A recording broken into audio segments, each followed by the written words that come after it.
जय भोलेनाथ मित्रों। आज हम आप सभी को भगवान शिव जी की एक बहुत ही अद्भुत कहानी सुनाने जा रहे हैं। आपसे निवेदन है कि आप सभी इस कहानी को पूरा सुनिएगा। आपको इस कहानी के माध्यम से जीवन में बहुत कुछ सीखने को मिलेगा।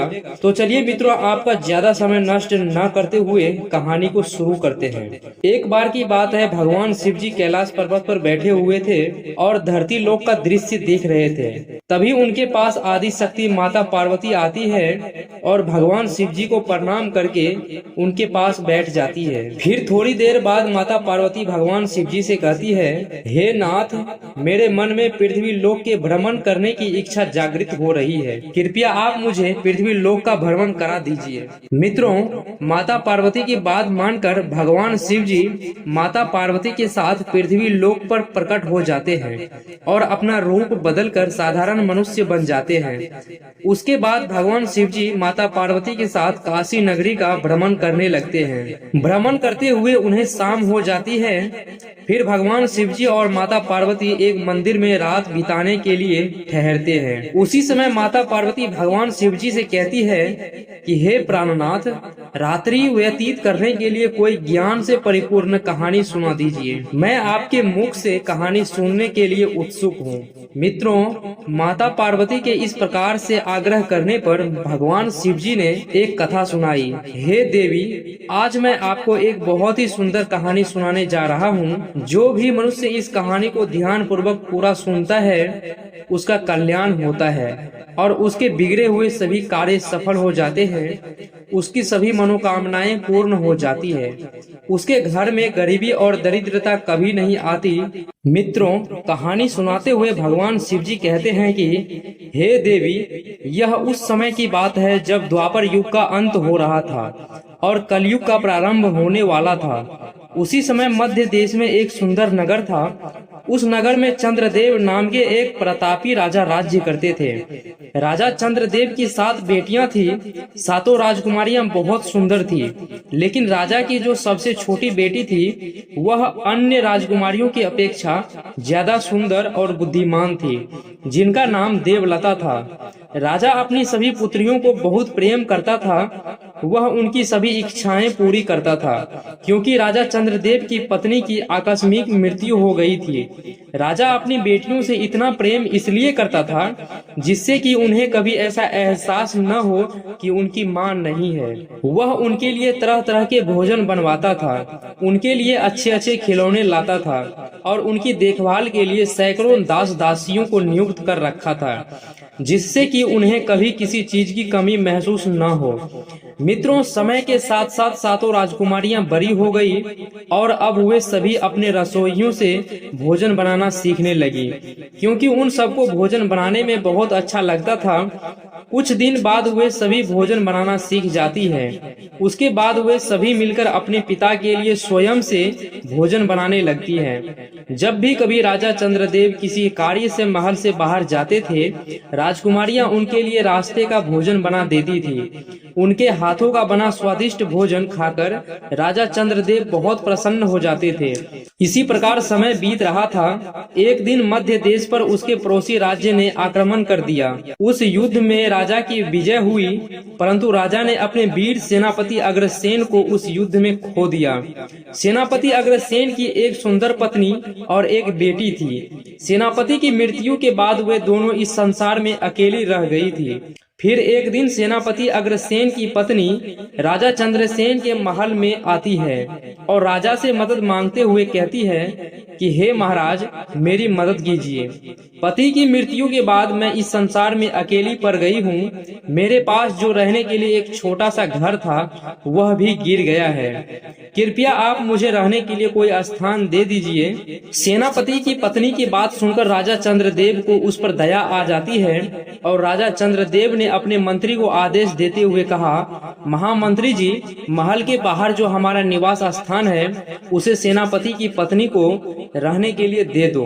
राजा का आदेश मिलते ही महामंत्री सेनापति की पत्नी को अपने साथ चलने के लिए कहते हैं और उसे महल के बाहर ले जाकर उसे वह घर दे देता है। फिर वह अपनी बेटी के साथ उस घर में रहने लगती है। मित्रों, आगे भगवान शिव जी कहते हैं कि हे देवी, वह स्त्री शाम होते ही प्रतिदिन महल में आती और रसोई में जाकर राजकुमारी से आग मांगती थी।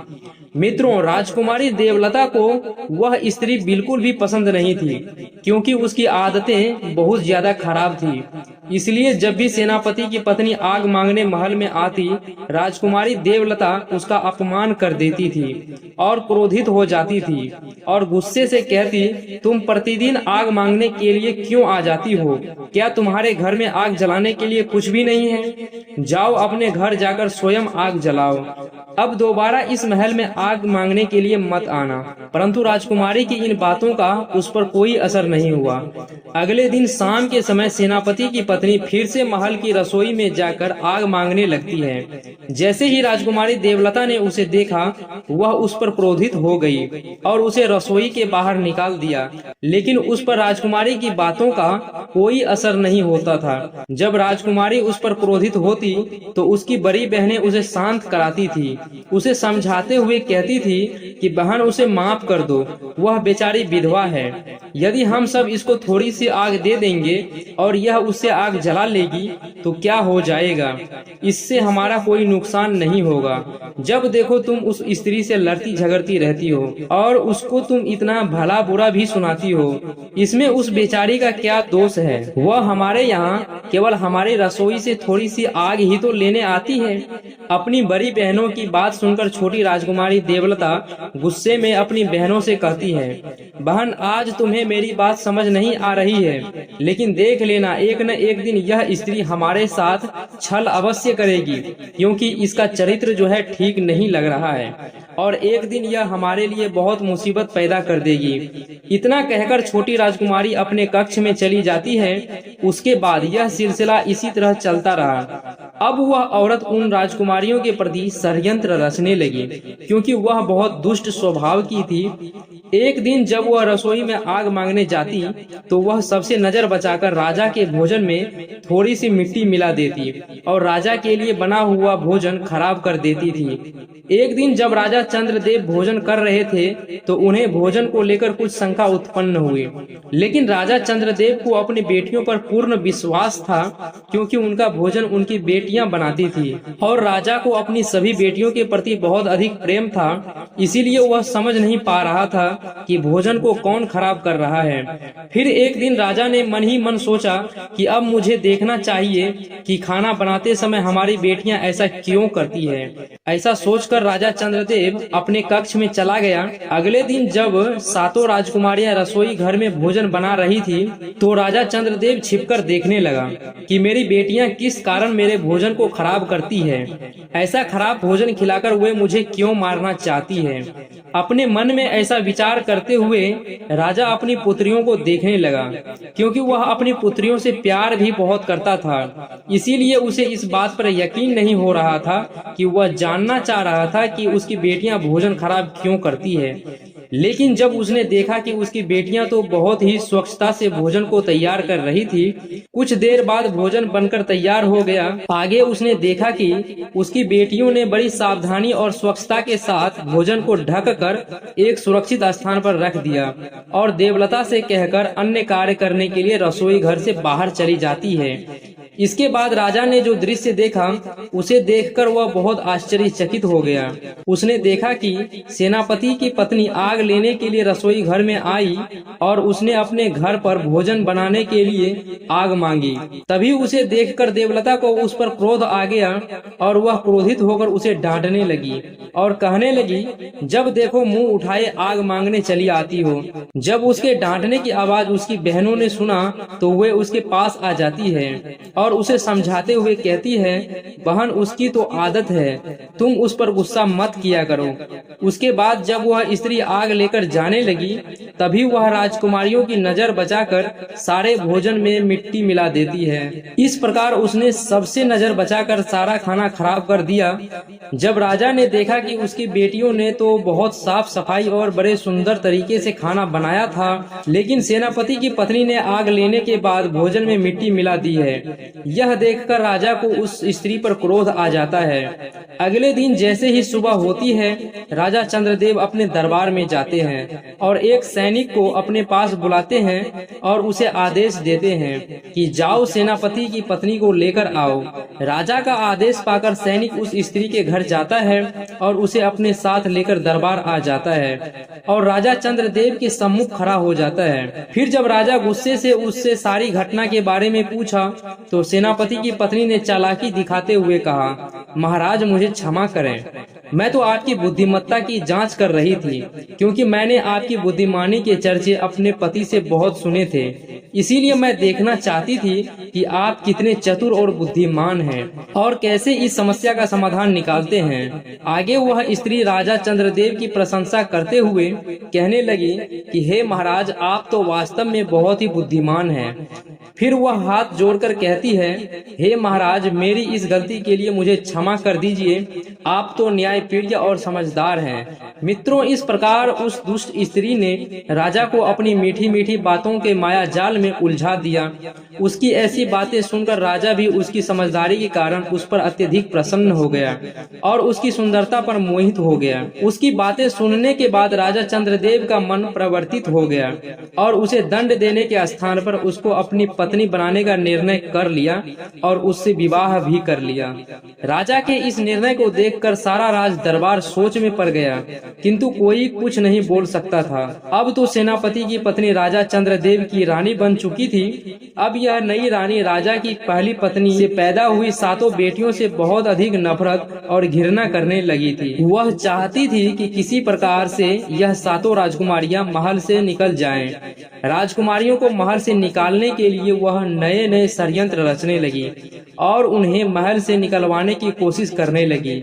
वह ऐसा इसलिए करना चाहती थी कि उससे राजा की सारी धन संपत्ति मिल जाए, उसे कोई कुछ कहने वाला न हो। उसके बाद वह और उसकी पुत्री महल में राज्य करेगी।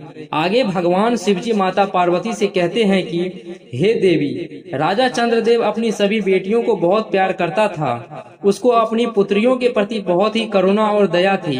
राजा अपनी पुत्रियों को बिल्कुल भी दुख में नहीं देख सकता था। दूसरी ओर नई रानी हर प्रकार से राजा की पुत्रियों को दुखी करना चाहती थी। वे उन्हें पूरा दिन कार्यों में लगाए रखती थी और शाम को खाते समय उन्हें आधा पेट भोजन देती थी, जिससे वे बेचारी भूखी रह जाती थी। धीरे धीरे वह उनकी दूसरी जरूरतों और सुख सुविधाओं को कम करती जा रही थी। इस तरह से 7 बहन पर हर प्रकार से दुखों का पहाड़ टूट पड़ा। इसके विपरीत जो सेनापति की पत्नी थी, वह अब राजा चंद्रदेव की रानी बन गई थी। वह और उसकी बेटी महल की हर प्रकार की सुख सुविधा का आनंद ले रही थी। उसकी बेटी राजकुमारियों की तरह महल में रहने लगी। रानी अपनी पुत्री के लिए अच्छा अच्छा भोजन बनाती थी और उसके लिए बहुमूल्य कपड़े बनवाती थी। अब तो उसने उन 7 बहनों को परेशान करना भी शुरू कर दिया था। उसके इस प्रकार के व्यवहार को देखकर सभी बहनें उससे बहुत दुखी हो जाती है और एक दिन जब वह बहुत परेशान हो जाती है तो वे सभी अपनी मृत माँ की समाधि पर जाकर रोने लगी। वहां जाकर वे अपनी माँ से रोते हुए कहने लगी, माँ, क्या तुम अपनी बेसहारा लाचार बेबस पुत्रियों को नहीं देख सकती? हम सब आपके चले जाने के बाद बहुत दुखी हैं। आपके जाने के बाद पिताजी ने दूसरा विवाह कर लिया है, किंतु वह सौतेली माँ हम पर बहुत जुल्म कर रही है। हमें भरपेट भोजन भी नहीं देती है, हम सबको प्रताड़ित करती रहती है। इतना कहकर वह महल में चली जाती है। उसके बाद से वह सभी बहनें जब दुखी होती, वह अपनी माँ की समाधि पर चली जाती और रोते हुए अपनी माँ से अपना दुख कहती। एक दिन जब वह सभी बहनें अपनी माँ की समाधि पर बैठी हुई रो रही थी, तभी उन्होंने देखा कि उनकी माँ की समाधि के बगल में एक आम का पेड़ प्रकट हो गया और उस पर ताजे सुंदर आम के फल लगे हुए थे। उन सभी बहनों ने फलों को खाकर अपनी भूख मिटाई और अपनी माँ को धन्यवाद करके महल में वापस आ गई। अब जब भी उनकी सौतेली माँ उन्हें खाना नहीं देती तो वह सभी समाधि के पास जाकर आम के फलों को खाकर अपनी भूख को शांत करने लगी। आगे चलकर उन सब बहनों ने अपनी सौतेली माँ के द्वारा दिया जाने वाला खराब भोजन खाना बंद कर दिया और केवल आम के फलों को खाकर जीवित रहने लगी। मित्रों, वह आम का पेड़ कोई साधारण पेड़ नहीं था, वह एक अद्भुत पेड़ था। उस पेड़ के फलों को जितना अधिक तोड़ा जाता था, अगले दिन उससे अधिक पके और सुंदर स्वादिष्ट फल लग जाते थे, जो इन सब बहनों के खाने के लिए पर्याप्त होते थे। उन सातों बहनों की सौतेली माँ एक दिन सोचने लगी कि यह सातों भोजन भी नहीं करती है और खाने के लिए कुछ मांगती भी नहीं है। मैं इन्हें इतना परेशान करती हूँ और सारे दिन इनसे इतना काम करवाती हूँ, फिर भी यह सभी इतनी सुंदर और स्वस्थ कैसे दिखाई दे रही है। इनमें से कोई कमजोर भी नहीं लग रही और इनकी सुंदरता दिन प्रतिदिन बढ़ती जा रही है। यह सब कैसे हो रहा है, जबकि अपनी बेटी को मैं इतना सब कुछ खिलाती हूँ, उसके बाद भी वह कमजोर लगती है। यह सब देखकर उससे रहा नहीं गया, वह इस रहस्य को जानना चाहती थी। फिर एक दिन उसने अपनी बेटी को इस रहस्य को जानने के लिए सारा दिन उनके पीछे लगा दिया। जब राजा की सातों बेटियां पूरा काम निपटा कर जैसे ही महल से बाहर जाने लगी, उसी समय उनकी सौतेली बहन उनका पीछा करते हुए उस समाधि के पास पहुंच गई और उसने देखा कि सातों की सातों बहनें समाधि के पास जाकर आम के फलों को तोड़कर इकट्ठा कर लिया और बैठकर फलों को खाने लगी। तभी अचानक से देवलता की नजर अपनी सौतेली बहन पर पड़ी। उसे यह बात समझते देर नहीं लगी कि उसकी सौतेली बहन उनका पीछा कर रही है। उसने यह बात अपनी सभी बहनों से बताई।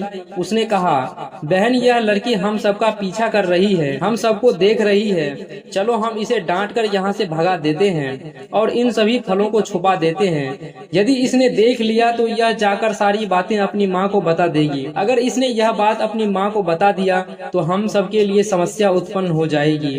देवलता की यह बात सुनकर उसकी बहनों ने कहा, अरे देवलता, तुम बेकार में इतना सोच रही हो, जैसा तुम सोच रही हो ऐसा कुछ भी नहीं होगा। यह लड़की तो मुझे बहुत सीधी लगती है, भला यह क्यों अपनी माँ से हम लोगों के बारे में बताएगी और इसे क्या मिलेगा? यह लड़की तो निर्दोष है, इसकी माँ हमें कष्ट देती है तो इसमें इसका क्या कसूर है? ऐसा कहकर वे अपने पास बुला लेती है और उसको भी खाने के लिए कुछ आम के फल दे देती है। वह लड़की आम खाने के बाद वापस महल लौट आती है और अपनी माँ के पास जाकर उन सातों बहनों की सच्चाई बताने लगती है। वह अपनी माँ से कहती है, माँ जी, यह सातों बहनें महल से निकलकर अपनी माँ की समाधि के पास जाती है। उस समाधि के पास एक आम का पेड़ है। यह सभी उस पेड़ से आम के फल तोड़कर खाती है और उस पौधे के आम बहुत ही ज्यादा स्वादिष्ट है। मैंने ऐसा अद्भुत पेड़ जीवन में कभी नहीं देखा है। उस पेड़ से जितना फल तोड़ोगे उससे ज्यादा फल उसमें लग जाते हैं। मित्रों, अपनी बेटी के मुख से ऐसी बातें सुनकर रानी गुस्से से आग बबूला हो गई। फिर उसने मन ही मन सोचा कि अब मैं इसे महल से बाहर जाने के लिए कैसे रोकूं, जिससे कि यह उस आम के पेड़ के पास न जा सके। अगले दिन उसने फिर से एक षड्यंत्र रचा और सारा दिन वह अपने कक्ष से बाहर नहीं निकली। जब यह बात राजा चंद्रदेव को पता चली तो उनसे रहा नहीं गया। वे अपनी रानी के कक्ष में जा पहुँचे और रानी से पूछा, महारानी, क्या बात है? तुम इतना उदास क्यों हो? तुम्हारे दुख का क्या कारण है? राजा की बात सुनकर रानी ने कहा, महाराज, मेरे पेट में बहुत दर्द है। ऐसा लगता है कि जैसे यह दर्द मेरी जान ले लेगा। जब मैंने अपनी यह समस्या राजवैद्य को बताई तो उन्होंने कहा कि इस असहनीय दर्द से छुटकारा पाने के लिए आम के पौधे की जड़ को पानी में उबालकर जो पदार्थ तैयार होगा उसे पीना होगा। ऐसा करने से तुम्हारे पेट का दर्द जो है ठीक हो जाएगा। फिर आगे उसने कहा, महाराज, आम का पेड़ आपकी पहला पत्नी के समाधि के पास है। आप सैनिकों से कहकर उस पेड़ की जड़ें लाने के आदेश दे दीजिए। मित्रों, रानी की बात मानकर राजा ने उसी समय अपने सैनिकों को बुलाया और उनसे कहा, जाओ, महल के बाहर मेरी पत्नी की समाधि बनी है, उस समाधि के पास एक आम का पेड़ है। उस पेड़ को खोदकर उसकी जड़ें निकालकर मेरे पास ले आओ। सैनिकों ने तुरंत महाराज की आज्ञा का पालन किया और उस सुंदर आम के पौधे की जड़ें खोद ले आए। और उसके बाद रानी ने झूठ मूठ का राजवैद्य का नाम लेते हुए कहा कि महाराज, राजवैद्य ने जैसा कहा था था, आप नौकरों से वैसा ही करने के लिए कहिए। मित्रों, रानी ने जैसा जैसा कहा उसी प्रकार राजा ने नौकरों के द्वारा उस पौधे की जड़ों को जल में उबालकर रानी के लिए उसे औषधि के रूप में तैयार करवा दिया और उसे रानी को पिलाया गया। पानी पीने के बाद उस दुष्ट रानी ने राजा चंद्रदेव से कहा, महाराज, अब मैं बिल्कुल ठीक हो गई हूँ और बहुत अच्छा महसूस कर रही हूँ। आपने मेरे लिए इतना सब कुछ किया, इसके लिए आपका मैं धन्यवाद करती हूँ। तब राजा ने कहा कि महारानी, तुम यह क्या कह रही हो? यह तो हमारा फर्ज था। अगले दिन जब वे सभी बहनें अपनी माँ की समाधि पर गई तो उन्होंने देखा कि समाधि के पास का अद्भुत आम का पौधा कटा पड़ा है और उसकी जड़ें गायब है। यह दृश्य देखकर वे सातों बहनें बहुत परेशान हो गई और दुखी होकर वहीं बैठ गई और विलाप करने लगी और सोचने लगी कि अब वे सभी कैसे अपनी भूख मिटाए, कहाँ जाएगी और क्या खाएगी। यह सब सोचकर वे सब बहुत चिंतित हो जाती है और दुखी होकर अपनी माँ से प्रार्थना करने लगी। तभी उन्होंने देखा कि आम के पेड़ के स्थान पर एक छोटा सा सरोवर बन गया है और उसमें से स्वादिष्ट भोजन निकलने लगा। यह देखकर सभी बहनें बहुत खुश हुई और उसमें से कुछ भोजन लेकर खाने लगी, जो कि खाने में बहुत ही अधिक स्वादिष्ट था और उन्हें वह भोजन बहुत पसंद आया। अगले दिन भी वही हुआ और इसके बाद अब रोजाना यही होने लगा। हर रोज सभी राजकुमारियां अपनी माँ की समाधि पर जाती, फिर वह सरोवर के पास जाकर खड़ी हो जाती और उसमें से स्वादिष्ट भोजन बनने लगता और वे सभी भोजन करती और अपनी भूख को शांत कर लेती। इस प्रकार से आम का पेड़ उखड़ जाने के बाद भी सातों राजकुमारियों की पहले जैसी हालत देखकर रानी परेशान हो गई। उस दुष्ट रानी ने अपनी पुत्री को बुलाकर कहा, मुझे पता नहीं यह क्या हो रहा है, मैंने तो उस आम के पौधे को नष्ट कर दिया है जो रानी की समाधि के पास उगा था। उसके बाद भी वे सभी राजकुमारियां खुश रहती है, उन्हें किस प्रकार की कोई चिंता नहीं है। वे क्या खाती है, क्योंकि महल में जो भोजन बनता है मैं उसे खाने के लिए देती नहीं हूँ। फिर वह दुष्ट रानी अपनी बेटी को दोबारा से उन 7 राजकुमारियों के पीछा भेजती है और कहा कि उनका पीछा करो और पता लगाओ कि उसकी खुशी का क्या रहस्य है। अपनी माँ की बात मानकर उसकी बेटी उन 7 राजकुमारियों के पीछे पीछे छुप छुप कर चलने लगी। वे 7 बहनें समाधि के पास जाकर उस सरोवर में से बने हुए भोजन को निकाला और खाने लगी। तभी देवलता की नजर सौतेली माँ की बेटी पर पड़ी। वह छुप छुप कर उस पर नजर रख रही थी। जब देवलता ने उसे देखा तो उसने अपनी बहनों से कहा कि देखो, यह लड़की दोबारा यहाँ पर आ गई है और हम पर नजर रख रही है। चलो हम सभी इस तालाब को ढक देते हैं जिससे कि वह इस सरोवर को ना देख सके। यदि उसने देख लिया तो वह जाकर अपनी दुष्ट माँ को बता देगी। अगर उसने अपनी माँ को बता दिया तो वह फिर से हमारे लिए कोई न कोई षड्यंत्र रचेगी और हम सबको परेशान करेगी। देवलता की बात सुनकर उसकी बड़ी बहनों ने फिर से उसे समझाते हुए कहा, देवलता, तुम व्यर्थ में चिंतित हो रही हो, तुम उस बेचारी पर बिना किसी वजह के संदेह कर रही हो। फिर उन सभी बहनों ने अपनी सौतेली बहन को अपने पास बुला लिया और उसे भी खाने के लिए वह स्वादिष्ट भोजन दे दिया, क्योंकि देवलता को छोड़कर राजा की 6 बेटियां बिल्कुल भोली भाली और सरल स्वभाव की थी। उन्हें अपनी सौतेली माँ के षड्यंत्र के बारे में कुछ भी नहीं पता था। इसीलिए जब भी देवलता अपनी बहनों से कुछ कहती तो उन्हें उसकी कोई भी बात उन्हें समझ में नहीं आती थी और वह सोचती थी कि यह अभी छोटी है, इसीलिए इसे कुछ ज्यादा पता नहीं है। जब उनकी सौतेली माँ को 7 राजकुमारियों के बारे में यह भोजन वाली बात अपने बेटी के द्वारा पता चली तो वह क्रोध से तिलमिला उठी और उसने अपनी दासी को आदेश देते हुए कहा, जाओ सैनिकों को बुलाकर लाओ। रानी का आदेश मिलते ही दासी सैनिकों को बुला लाई। फिर रानी ने सैनिकों से कहा, जाओ इसी क्षण रानी की समाधि को नष्ट कर दो और उसके पास जो सरोवर बना है उसे मिट्टी और पत्थर से भर दो।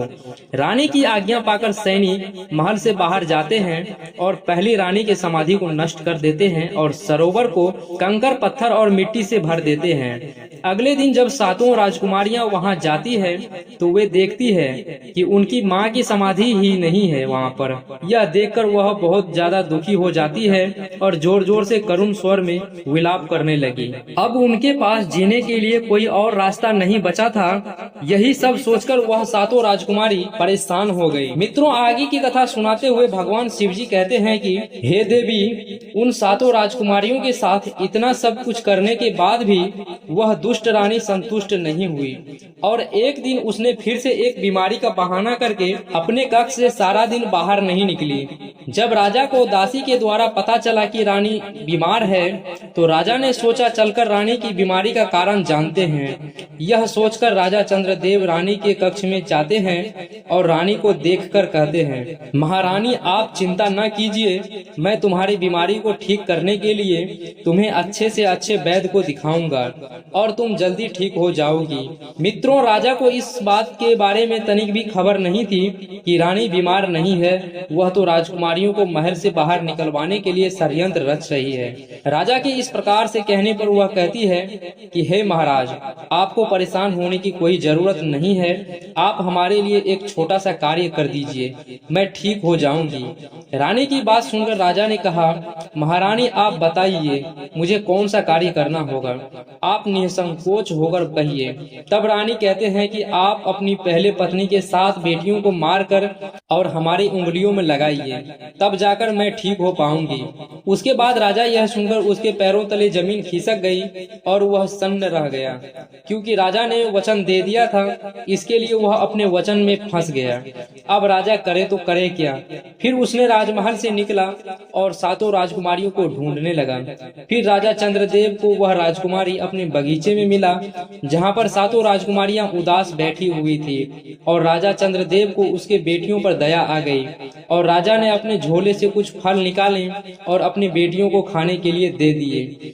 तब जाकर सातों राजकुमारियों ने फल खाए और राजा ने अपने बेटियों से कहा कि मेरे साथ चलो। राजा चंद्रदेव ने अपने 7 बेटियों को जंगल में लेकर गया और जंगल में ले जाने के बाद वहां पर जो है थोड़ी देर आराम करने लगे और आराम करते करते सातों राजकुमारियों को नींद आ जाती है और वह वहीं पर सो जाते हैं। इसके बाद राजा ने उसे वहीं पर छोड़कर वापस आ जाते हैं और वापस आने के दौरान जंगल में एक हिरन का शिकार करते हैं और हिरन का खून लेकर अपने राजमहल वापस आ जाते हैं और उस हिरन के खून को अपनी पत्नी के उंगली में लगा देते हैं। तब चंद्रदेव की दूसरी पत्नी जो है वह बहुत खुश हो जाती है और कहती है कि महाराज अब मैं ठीक हो चुकी हूँ। अब इधर जंगल में जो सातों राजकुमारियां थी, जब उसकी नींद खुलती है तो वह सातों राजकुमारियां खुद को जंगल में अकेला महसूस करती है। वहाँ पर कोई इंसान नहीं था, जानवरों के आवाज आ रहे थे। सातों राजकुमारी घबरा जाती है। तभी अचानक से उस जंगल में अंग देश के 7 राजकुमार आ जाते हैं और सातों राजकुमारी के पास आ जाते हैं। तो सातों राजकुमारी उन राजकुमारों से कहते हैं कि हम इस जंगल में अकेले हैं, हमारी मदद कीजिए। तब जाकर सातों राजकुमार जो हैं अंग देश के, वह राजकुमारी से कहते हैं कि आप हमारे देश चलिए और आप वही रहिए, लेकिन इसके लिए एक शर्त है कि आप लोगों को हमसे विवाह करना होगा। अगर आप सातों राजकुमारियां तैयार हैं तो हम आपको अंग देश लेकर चलेंगे, वहां पर हम महाराज से बात करके वहां पर विवाह कर लेंगे। तब सातों राजकुमारियां तैयार हो जाती है और वह सातों राजकुमार के साथ अंग देश चले जाते हैं। वहां पर जाने के बाद सातों राजकुमार सातों राजकुमारियों से विवाह कर लेते हैं और वह सुखी सुखी अपना जीवन बिताने लगते हैं। अब दोस्तों, यह कहानी यहीं पर खत्म होती है। अगर आपको यह कहानी अच्छी लगी तो हमारे वीडियो को लाइक कर दीजिएगा और कमेंट में जय भोलेनाथ लिख दीजिएगा। तो चलिए मिलते हैं अगले वीडियो में एक और नई कहानी के साथ।